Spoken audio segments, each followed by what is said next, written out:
welcome to the Recovery Daily Podcast. I'm your host, Rachel Abbasi. I'm a grateful recovering alcoholic and stroke survivor.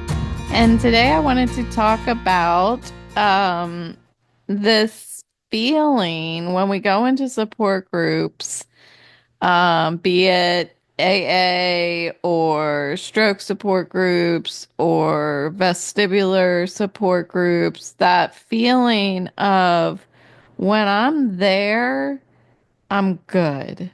I feel safe for an hour. So, how do we practice that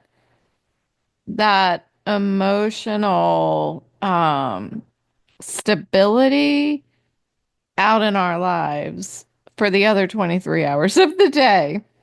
So, using that hour almost as a template for um, for feeling safe and unafraid. So, the reason why this topic came up, it's a couple things. Both of my meetings were oriented in this direction. And then I had mentioned, um, I guess it was last week when I was in my leading my vestibular support group, there was an individual who shared that when he was in the support groups that everything was okay, that he was happy. It's the other 23 hours of the day, or, honestly, I mean, I'm fortunate to have a support group to go to every day. I participate in lots of different support groups because I need it, because that feeling of safety and that feeling of belonging that I get from being in a support group is is good practice for me to be reminded that that is possible. That feeling is um it's a sacred feeling, and it's a feeling of being protected, not being judged. There's no need to impress anyone or pretend. There's no need to numb anything. I'm safe. And I want to feel that more often. There are lots of times during the day that I feel a little aimless. I feel like all of a sudden somebody put me in a canoe and just pushed me out into the middle of the water, and I feel a little like, what's the point? What am I doing all of this for? So how can I use those hours within the support group as a template for the rest of my life? It's a great starting place if we're talking about sobriety. It's a great starting place where emotional sobriety can begin to grow. Um, so, what happens when that hour ends, and how do we bring that feeling into the messy, chaotic, awkward, fear-filled world? Um, the meetings, of course, because they are sobriety focused, but I always feel like I can apply this stuff to stroke and vestibular recovery. But how can we bring that stability into the real world of like sober socializing was a lot of what the topic was today. And how do we feel comfortable in that?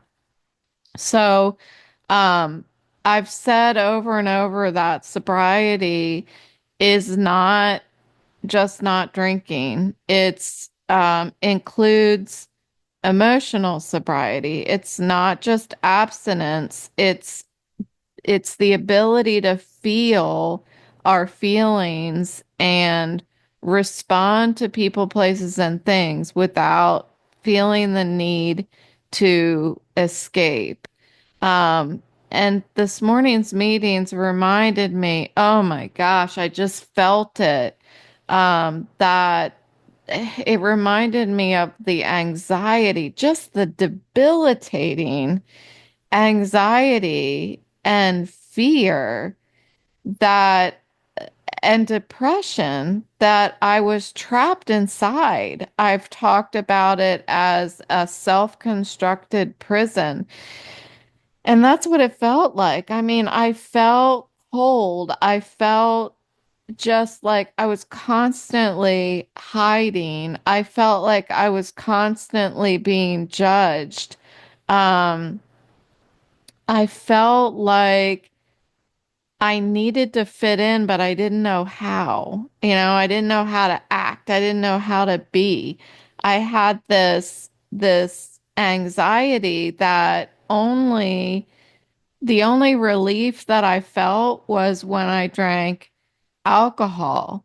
So living with a constant social anxiety over years, um, it was very challenging. And I think that it's worth really acknowledging how that years of feeling that way gets ingrained in us. So how do we switch over to just removing the drink? It's like being clothed in society for 45 years and then all of a sudden being expected to go out in public naked.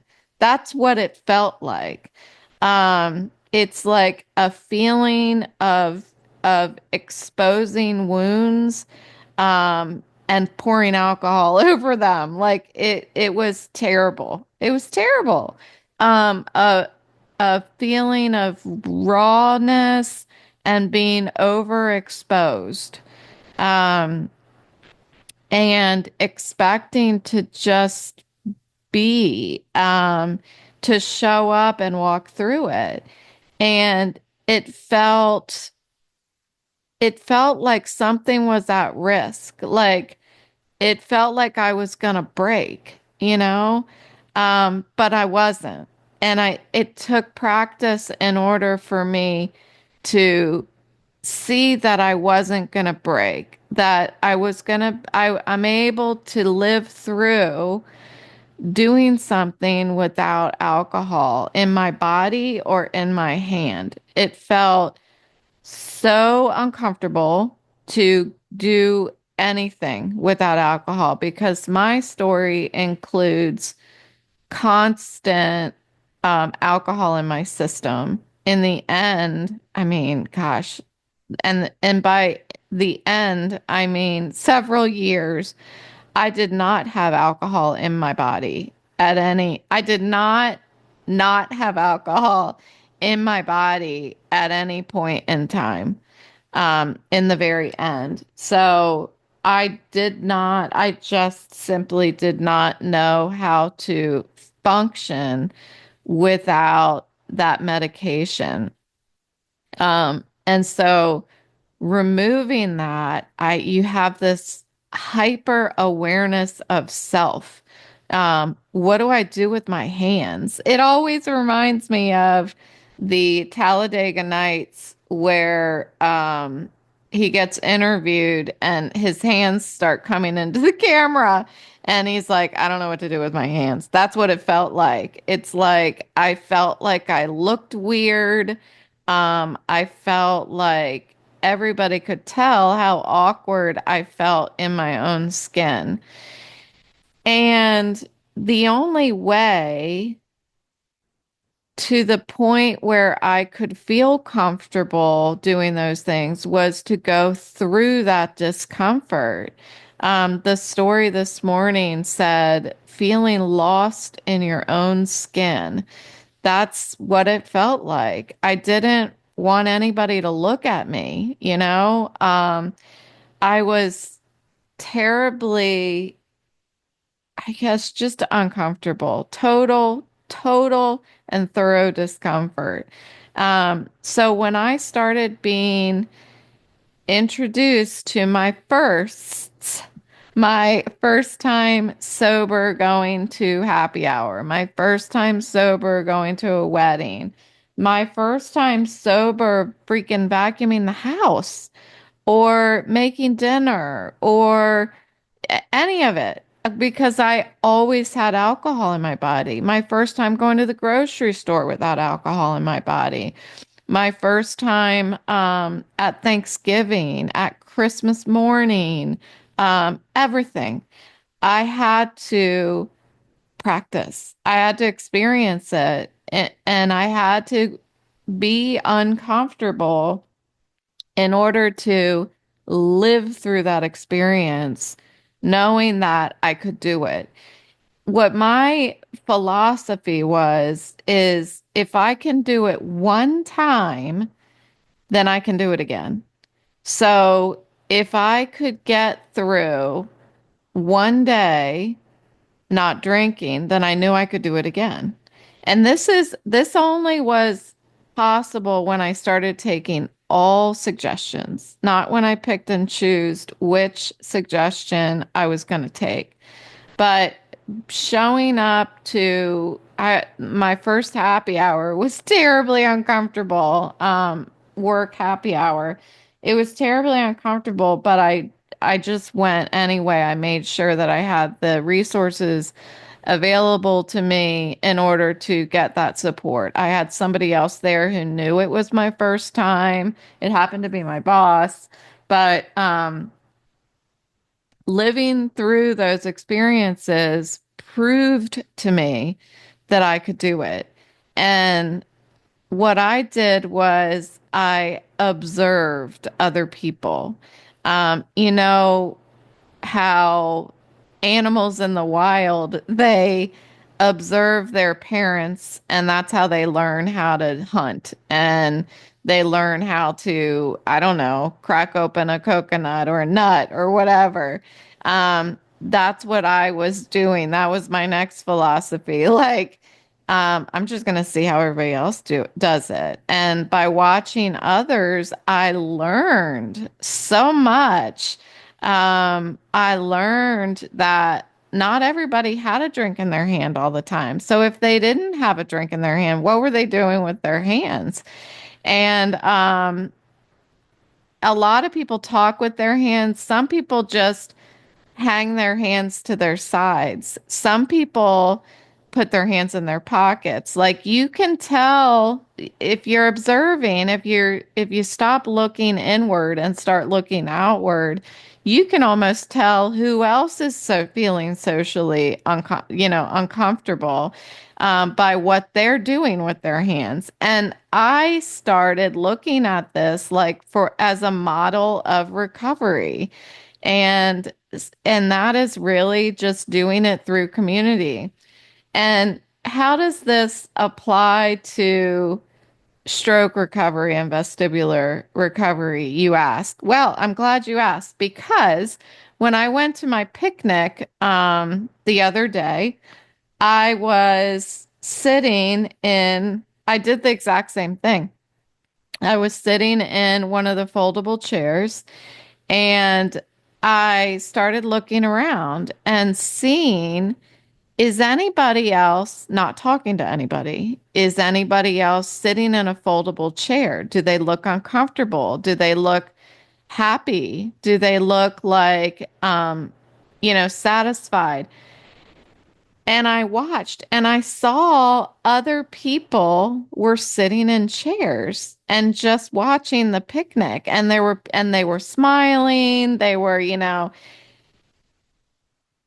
I have never been that person who sits in the chair. I've always been the person who wanders around and talks to whoever and I'm kind of like, I don't know, I'm a social butterfly typically. At this picnic, I needed to sit down in order to save my head. And what I noticed from observing other people is that th- is how to do it, is how to sit down and still enjoy yourself, how to not try to entertain everybody at the party and yet still have a lot of fun. So, to this day, I still practice how to do these things, how to accommodate my disability. And that's really what sobriety is as well. It's not a well, it becomes a disability when we just are drinking 24/7, doesn't it? But I'm accommodating, I'm I'm molding my life around sobriety, and I need to do the same thing in stroke recovery and vestibular recovery. I'm not fitting stroke recovery and vestibular recovery into my life. That's not the way that it works. I'm molding my life according to my disability. And this is really a transformational change in mindset. And it's funny because I feel like I'm kind of having a epiphany at this very moment. Um, I've even talked about recently how sobriety has to come first, that we don't fit sobriety into our lives, we fit our lives into sobriety. Well, isn't it exactly the same? When I had my stroke and I have a vestibular disorder, and I'm constantly figuring out what I can and can't do, I'm trying to fit my disability into my life, fit my disability into the life that I know. And my disability can be so debilitating that that doesn't work. That hasn't been working for me. So I think my epiphany right now is that I need to fit my life into my disability. Aha, that's what I feel like. So I've also talked about courage is not, and I feel like I've said this so many times lately, courage is not being fearless. It's doing it anyway, despite the fear. Um, and that's how we grow. The only way to it is through it.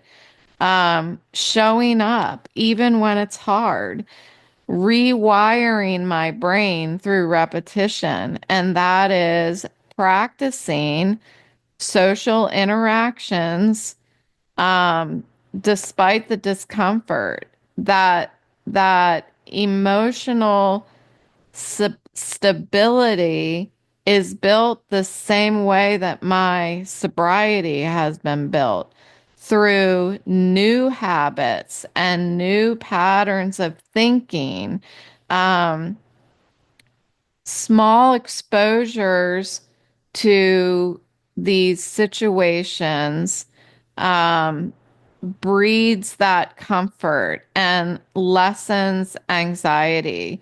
The first time is the hardest.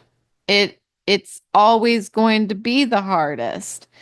Um, but when I can come out of the other side and say, you did it, and you know what? It was kind of fun. Um, then I've grown a little bit. And learning how to socialize without alcohol, learning how to laugh without alcohol, learning how to dance without alcohol. Now, with or without alcohol, I can't dance. But when I had alcohol, I was doing it anyway. I was dancing anyway. So, that's what I needed to learn how to do, but not have that alcohol as a medication. We can learn how to do this stuff, despite the discomfort. I am organizing a gathering coming up here at the end of April to celebrate my 9 year anniversary, sobriety anniversary. My anniversary is on April 28th.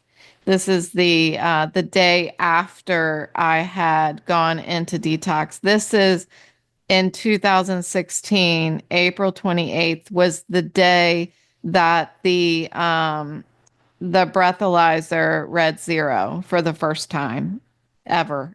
No, for the first time in my recollection during that time of my life. And so I'm putting together a gathering. And one of the reasons why I like to do this is number one, because my psychiatrist told me I need to do things for myself. And so I thought, well, what better way? I told her I had been thinking, I want somebody to throw a party for me. That's what I told her. I said, that sounds selfish when I say it, but I realized that that's what I was thinking, that I want that kind of celebration for my 9-year anniversary. And she stepped in and said, "Why do you think that's selfish? That's not selfish." And I was like, I think I do. I think it's selfish. And anyway, so she said that I have a tendency to call myself selfish a lot when I want to do something for myself. And I think that's why I don't do a lot for myself. I feel like, anywho, that's debatable. Uh, so that's one reason. I thought, well, if I want somebody else to throw a party for me, why don't I just throw a party for myself? Like my psychiatrist says, I need to do things for myself, so I'm going to throw this party. So I'm really going all out, okay? And that's one reason why I'm doing it. Another reason why I want to do this is because it gives other people in my sobriety program a opportunity opportunity to practice socializing sober. Um, I don't think I can have too many opportunities to practice socializing sober. And when I was drinking, I tended to always hang around dudes. I didn't hang around with women. So I invited all women and we're gonna I of course am going to have lots of activities and because I have to always be doing something, but I want to allow that opportunity for others who are earlier in sobriety or have been sober for several years or a lot of years, the opportunity to hang out and practice being social sober.